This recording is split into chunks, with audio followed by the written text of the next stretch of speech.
গল্প সফর। এখানে গল্প আপনার সফর সঙ্গী। আজ গল্প সফরে আপনার জন্যে ময়ূখ চৌধুরীর কলমে একটি শিকার কাহিনী, ডোরা কাটা আতঙ্ক। এরকমই আরো বিভিন্ন স্বাদের গল্প শোনার জন্য সাবস্ক্রাইব করুন গল্প সফর উইথ জ্যোতির্ময়। তাহলে চলুন আর কথা না বাড়িয়ে আজকের গল্প সফর শুরু করা যাক।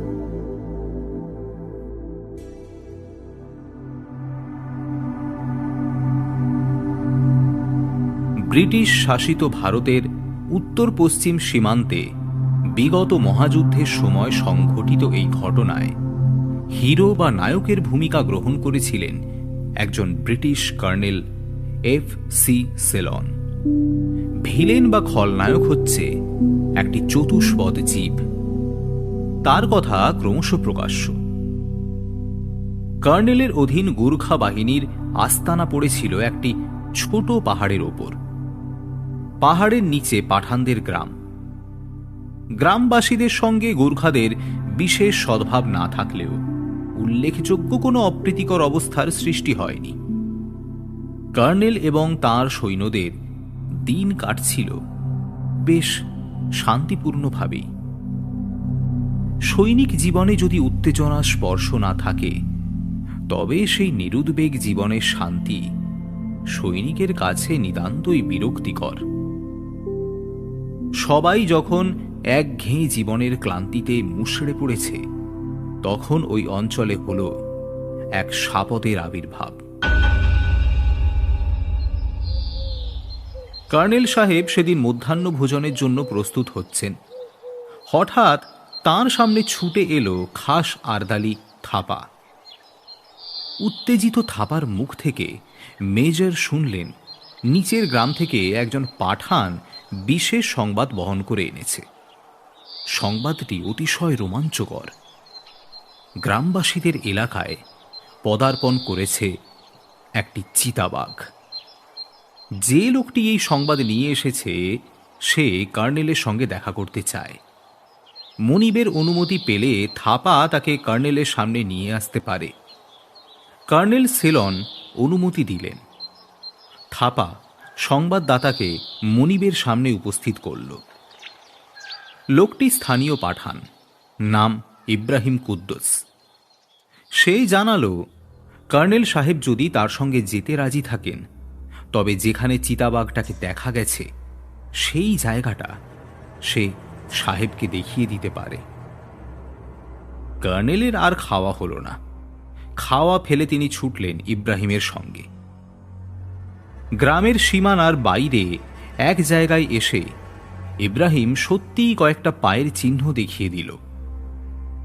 কর্নেল সেলন কখনো বাঘ বা ওই ধরনের কোনো জানোয়ার দেখেন এবং শিকারের বিষয়ে তার অভিজ্ঞতাও খুব একটা ছিল না। পায়ের ছাপ দেখে তিনি বুঝলেন ওগুলো চতুষ্পদ জীবের পদচিহ্ন বটে, কিন্তু পদচিহ্নের মালিক চিতাবাঘ কি অন্য কোনো জানোয়ার, সে বিষয়ে সিদ্ধান্ত নেওয়া তার পক্ষে অসম্ভব।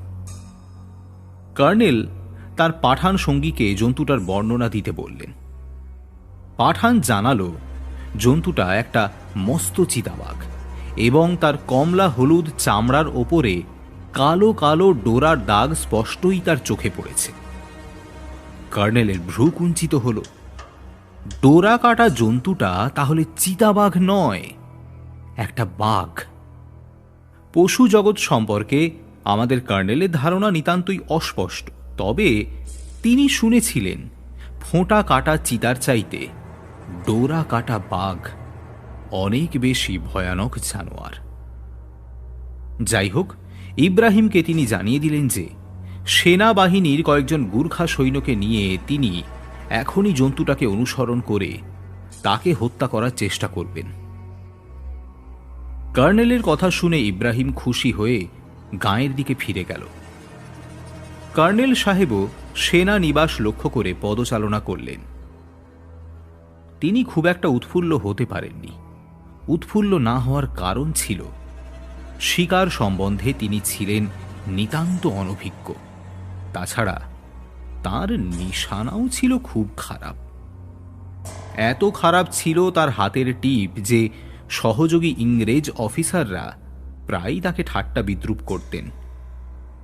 কর্নেল কখনো বাঘ দেখেননি, তবে লোকমুখে ওই জীবটির আকৃতি প্রকৃতি সম্পর্কে যা শুনেছিলেন তাতে তিনি বুঝেছিলেন জন্তুটার স্বভাব অতিশয় হিংস্র এবং তার দৈহিক শক্তি ও ক্ষিপ্রতার কোনো তুলনা হয় না। কর্নেল সাহেব বিলক্ষণ অস্বস্তি বোধ করছিলেন, কিন্তু পিছিয়ে যাওয়ার উপায় ছিল না।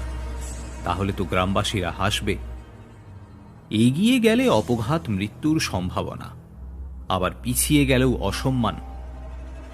পাঠান মুলুকের বাঘ ব্রিটিশ কর্নেলকে মহা মুশকিলে ফেলে দিয়েছে। কর্নেল সেলন পাঠানদের উপহাসের পাত্র হতে রাজি হলেন না। যাক প্রাণ, থাক মান। কর্নেল স্থির করলেন যেমন করেই হোক বাঘটাকে হত্যা করার চেষ্টা করতে হবে। তাতে যদি প্রাণ বিপন্ন হয় তাও স্বীকার। পাঠান মুলুকের এক হতভাগা বাঘ ব্রিটিশ সিংহের ইজ্জত ঢিলে করে দেবে, ইংরেজ হয়ে কিছুতেই তা তিনি সহ্য করতে পারবেন না। সার্জেন্ট ধরমপাল এবং আরও দুজন গুর্খা সৈন্যকে নিয়ে কর্নেল সাহেব পদচিহ্নগুলোর কাছে এসে দাঁড়ালেন। শুরু হলো অনুসরণ পর্ব। কিন্তু কিছুক্ষণের মধ্যেই শক্ত পাথুরে মাটির ওপর হারিয়ে গেল জানোয়ারটার পায়ের ছাপ। কর্নেল এবং তার সঙ্গীরা সকলেই সৈনিক। শিকারের বিষয়ে সকলেই সমান আনাড়ি, সমান অনভিজ্ঞ। পায়ের ছাপ ধরে জানোয়ারের সন্ধান করা তাদের পক্ষে সম্ভব নয়। অগত্যা কর্নেল সাহেব গ্রামে এসে ইব্রাহিমের শরণাপন্ন হলেন। ইব্রাহিম কুদ্দুস পাকা লোক। খুব অল্প সময়ের মধ্যেই সে বাঘের অস্তিত্ব আবিষ্কার করে ফেলল। একটা দীর্ঘ ও গভীর নালার ধারে এসে দাঁড়ালো ইব্রাহিম। কর্নেল দেখলেন নালাটার পাশেই ঢালু জমির ওপর দাঁড়িয়ে আছে কয়েকটা পরিত্যক্ত কুটির ও একটি নির্জন গোয়াল ঘর। কুটিরগুলোর নিচে প্রায় ২০ গজ ফাঁকা জায়গার পর থেকে খাদের ধারে মাথা তুলে দাঁড়িয়েছে ঘন ঘাস ঝোপ আর পত্রহীন শুষ্ক গাছের সারি। ঝোপগুলোর দিকে আঙুল নির্দেশ করে পাঠান বলল, সাহেব, জানোয়ার ওইখানেই আছে। আক্রান্ত হলে বাঘ আক্রমণ করতে পারে সে কথা অনুমান করেছিলেন কর্নেল। স্থানীয় অধিবাসীর জীবনের দায়িত্ব নিতে রাজি হলেন না সেলন। তিনি দৃঢ় স্বরে পাঠানকে স্থান ত্যাগ করার আদেশ দিলেন। আদেশ পালিত হল। অকুস্থল ত্যাগ করে অদৃশ্য হয়ে গেল পাঠান। এইবার কর্নেল সেলন বাঘ শিকারের আয়োজন করতে লাগলেন। সার্জেন্ট এবং কর্নেলের হাতে ছিল রাইফেল। অপর দুজন সৈনিকের কোমরে ছিল ধারালো ভোজালি। কর্নেলের নির্দেশ অনুসারে ভোজালিধারী দুই সৈনিক গোয়াল ঘর ও কুটিরগুলোর বাঁ দিক দিয়ে ঘুরে গেল। ডান দিকের পথ ধরে অগ্রসর হলেন কর্নেল স্বয়ং এবং সার্জেন্ট ধরমপাল। কর্নেলের পরিকল্পনা হল পূর্ববর্তী সৈন্য দুজন ঢালু জমির ওপর অবস্থিত ঝোপগুলোর ভেতরে বাঁ দিক থেকে পাথর ছুঁড়তে ছুঁড়তে চিৎকার করবে, আর ডান দিকে দিয়ে ঘুরে গিয়ে অপেক্ষা করবেন কর্নেল ও সার্জেন্ট। মনুষ্য কণ্ঠে চিৎকার এবং পাথর বৃষ্টিতে বিরক্ত হয়ে বাঘ বাঁ দিকের রাস্তা ছেড়ে ডান দিকের পথ ধরে পালানোর চেষ্টা করলেই কর্নেল এবং সার্জেন্টের সামনে এসে পড়বে সে। তৎক্ষণাৎ তাকে সগর্জনে অভ্যর্থনা জানাবে দুটো রাইফেল। কর্নেলের পরিকল্পনাটি মন্দ নয়। সার্জেন্ট এবং কর্নেল রাইফেল বাগিয়ে যথাস্থানে দণ্ডায়মান হলেন। আজ্ঞাবাহী দুই সৈনিক এগিয়ে গেল নির্দিষ্ট দিকে। পাঠান মুলুকের বাঘের মনস্তত্ত্ব বিশ্লেষণ করতে পারেননি ব্রিটিশ কর্নেল। সৈন্য দুটোর দ্বৈত কণ্ঠের কোলাহল শুরু হওয়ার আগেই জাগল শাপদ কণ্ঠের বজ্রনাদ।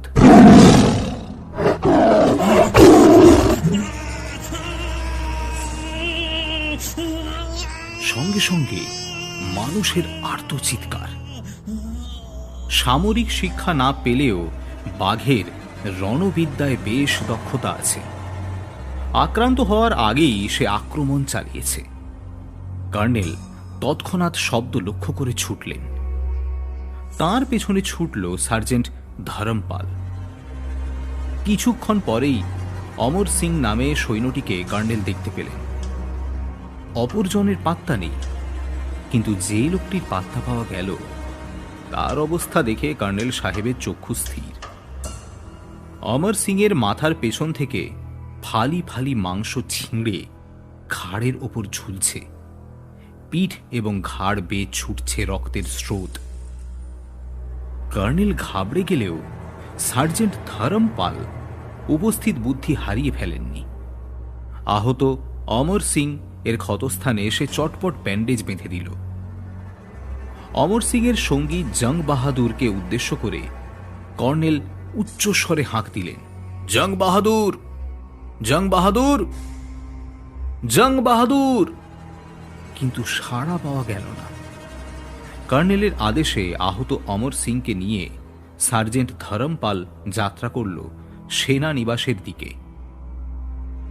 অমর সিং জখম হয়েছে ভীষণভাবে, কিন্তু এর মধ্যেই সে নিজেকে সামলে নিয়েছে। কর্নেল আবার সম্মুখে অগ্রসর হলেন। বাঘকে খুঁজে বের করতেই হবে। ওই সঙ্গে জং বাহাদুর নামে নিখোঁজ সৈনিকটিরও অনুসন্ধান করা দরকার। কর্নেল সাহেব আগে বাঘ শিকারে গুরুত্ব দেননি, কিন্তু এখন আহত এই সৈনিককে দেখে বুঝেছেন ব্যাপারটা অতিশয় সাংঘাতিক, ছেলে খেলার বিষয় নয়। আনাড়ি শিকারী কর্নেল সেলন কতক্ষণে বাঘের দেখা পেতেন অথবা আদৌ তিনি বাঘকে খুঁজে পেতেন কিনা বলা মুশকিল, কিন্তু বাঘ নিজেই কর্নেলের সঙ্গে দেখা করতে এলো। ঝোপের ভেতর থেকে ফাঁকা জায়গার ওপর আত্মপ্রকাশ করল এবং সগর্জনে তেড়ে এলো কর্নেলের দিকে। একটা মস্ত পাথরের পেছনে সরে গেলেন কর্নেল। পাকা শিকারী হলে সেইখানেই গুলি চালিয়ে বাঘকে শুইয়ে দিতে পারতেন, কিন্তু আগেই বলেছি মিলিটারির লোক হলেও কর্নেলের হাতের টিপ ছিল খুবই খারাপ। তবে রাইফেলের কাঁচা হাত হলেও সাহেবের পা দুটি পাকা কাজ করল। এত তাড়াতাড়ি পা চালিয়ে তিনি সরে গেলেন যে বাঘ লক্ষ্যভ্রষ্ট হল। সাহেবের মুখের সামনে দিয়ে অতিশয় বিপজ্জনকভাবে বুঁ করে ঘুরে গেল নখ বসানো একটা প্রকাণ্ড থাবা।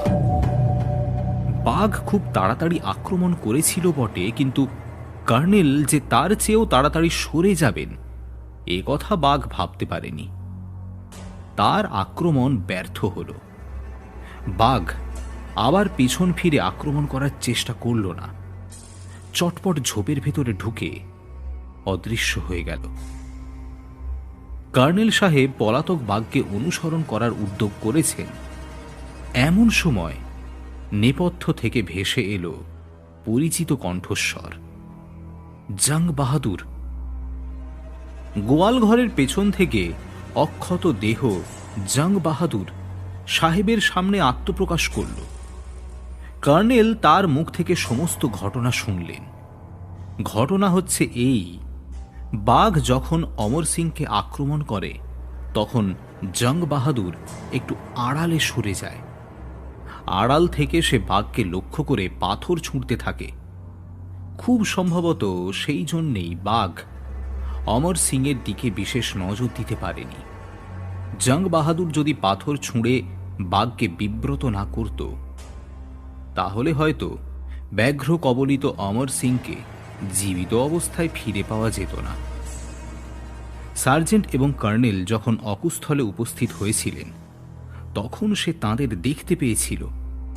সাহেবের ডাক শুনেও সে সাড়া দেয়নি, কারণ বাঘ তার কাছেই ছিল। হয়তো তার কণ্ঠস্বরে আকৃষ্ট হয়ে জন্তুটা তাকেও আক্রমণ করত। কর্নেল বুঝলেন জং বাহাদুর বুদ্ধিমানের কাজ করেছে। অমর সিং এর দুর্দশা দেখে তিনি বুঝেছিলেন কয়েক মুহূর্তের মধ্যেই বাঘ একটি জোয়ান মানুষকে মারাত্মকভাবে জখম করতে পারে। জং বাহাদুরের মুখে তার নিরুদ্দেশ হওয়ার কাহিনী শুনলেন কর্নেল। তারপর তাকে সেনানিবাসে ফিরে গিয়ে আহত সঙ্গীর পরিচর্যায় মন দিতে বললেন। জং বাহাদুর প্রস্থান করতেই কর্নেল আবার বাঘের সন্ধানে যাত্রা করলেন। ঢালু জমি বেয়ে অতি সন্তর্পণে তিনি নিচে নামতে লাগলেন। যে ঝোপের ভেতর বাঘ একটু আগেই আত্মগোপন করেছিল, সেই ঝোপটার কাছে এসে দাঁড়ালেন কর্নেল সেলন। হঠাৎ ঘাস ঝোপ ভেদ করে বাঘ পেরিয়ে এলো এবং নিকটবর্তী গোয়ালঘর লক্ষ্য করে ছুটল তীর বেগে। কর্নেল তখনই গুলি ছুঁড়লেন, পরপর দুবার। গুলি বাঘের দেহে বিদ্ধ হলো বটে, কিন্তু জন্তুটার গতি রুদ্ধ হল না। মুহূর্তের মধ্যে মোড় ঘুরে গোয়ালঘরের পেছনে বাঘ অন্তর্ধান করল। কর্নেল ভাবতে লাগলেন, এখন কি করা যায়? বাঘ এখন গোয়ালঘর কিংবা নিকটবর্তী কুটিরগুলোর মধ্যে কোনো একটি স্থানে আত্মগোপন করেছে। কর্নেল ঠিক করলেন, গোয়ালঘর আর কুটিরগুলোর ভেতরে পাথর ছুঁড়ে মারলে নিশ্চয়ই বাঘের আশ্রয়স্থল নির্ণয় করা যাবে। গায়ের ওপর পাথর এসে পড়লে বাঘ কখনো চুপ করে থাকবে না, গর্জন করে নিশ্চয়ই তার উপস্থিতি জানিয়ে দেবে। বাঘ ঠিক কোথায় আছে জানতে পারলে পরবর্তী কর্তব্য স্থির করতে তার অসুবিধে হবে না। কুটিরগুলো বহুদিনের পরিত্যক্ত, কোনোটার গায়ে দরজার অস্তিত্ব ছিল না। গোয়াল ঘরের অবস্থাও তথৈবচ। প্রথমেই কুটিরগুলোকে আক্রমণ করলেন কর্নেল। মুক্ত দ্বারপথে নিক্ষিপ্ত পাথরগুলো বৃষ্টির মতো ভেতরে আছড়ে পড়ল। এক এক করে সবকটি কুটিরের ভেতরেই পাথর ছুঁড়তে লাগলেন কর্নেল, কিন্তু বাঘের সাড়া শব্দ নেই। কর্নেল তখন গোয়াল ঘরের দিকে মনোনিবেশ করলেন। বড় বড় পাথরের টুকরো পড়তে লাগলো গোয়াল ঘরের মধ্যে, কিন্তু তবুও বাঘের সাড়া নেই। বাঘের আওয়াজ না পেলেও কর্নেল বুঝেছিলেন জন্তুটা ওই গোয়াল ঘর অথবা কুঁড়েগুলোর কোথাও আশ্রয় নিয়েছে। কর্নেল স্থির করলেন, যতক্ষণ পর্যন্ত বাঘের সাড়া না পাওয়া যায় ততক্ষণ তিনি পাথর ছুঁড়ে যাবেন। নিচু হয়ে তিনি কয়েকটা পাথর কুড়িয়ে নেওয়ার উপক্রম করলেন, আর ঠিক সেই মুহূর্তে সাহেবের ষষ্ঠ ইন্দ্রিয় তাকে সাবধান করে দিল। কর্নেলের সর্বাঙ্গ বেয়ে ছুটে গেল একটা বিদ্যুৎ প্রবাহ। কি যেন একটা ঘটছে। সচমকে মুখ তুলে কর্নেল দেখলেন গোয়াল ঘরের দরজার ফাঁক দিয়ে নিঃশব্দে বেরিয়ে এসে বাঘ তাকে লক্ষ্য করে লাফ দিয়েছে। মুহূর্তের জন্য তার চোখ পড়ল মাটির ওপর দিয়ে শূন্যকে বিদীর্ণ করে তার দিকে ছুটে আসছে একটা ডোরা কাটা চতুষ্পদ দানব। নিশানা স্থির করার সময় ছিল না। পাথর ফেলে দিয়ে তিনি রাইফেল তুলে ট্রিগার টিপে দিলেন। পরক্ষণেই বাঘের প্রকাণ্ড দেহ তার শরীরে ধাক্কা মেরে ছিটকে পড়ল। নখযুক্ত থাবার এক আঘাতে কর্নেলের কাঁধ থেকে জামার হাতাটা ছিঁড়ে গেল এক পলকের মধ্যে। বরাত গুণে বাঘের সাংঘাতিক নখগুলো কর্নেলের শরীর স্পর্শ করতে পারেনি। বাঘের লাফ ফসকে গেছে, কিন্তু তার ধাবমান দেহের ধাক্কা লেগে কর্নেল ঠিকরে ভূমিশয্যায় শুয়ে পড়লেন। তাড়াতাড়ি মাটি থেকে উঠে পড়ে কর্নেল বাঘের দিকে দৃষ্টিপাত করলেন। জন্তুটার সমস্ত শরীর একবার কেঁপে উঠল। জ্বলন্ত দুটি চোখ বিস্ফারিত করে সে কর্নেলের দিকে চাইল। কর্নেল আর দেরি করলেন না, বাঘের মাথা লক্ষ্য করে গুলি ছুঁড়লেন। হলুদ আর কালো নকশা আঁকা মস্ত বড় মাথাটা ধীরে ধীরে নেমে এলো প্রসারিত দুই থাবার উপর।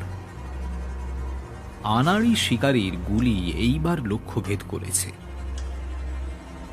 কর্নেল সেলন এগিয়ে এসে সামনে থেকে বাঘের মৃতদেহ পর্যবেক্ষণ করতে লাগলেন।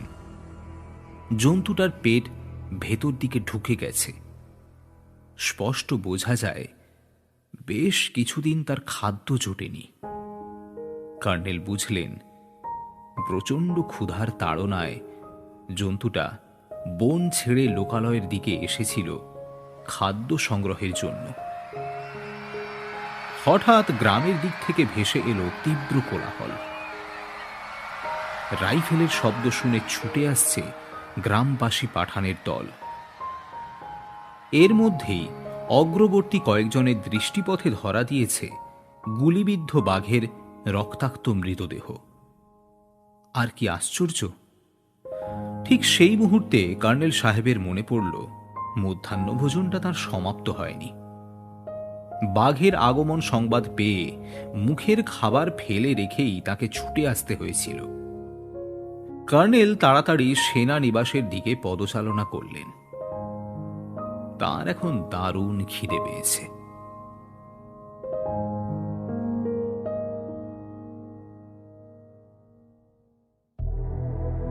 আজকের মতো গল্প সফর এই পর্যন্তই।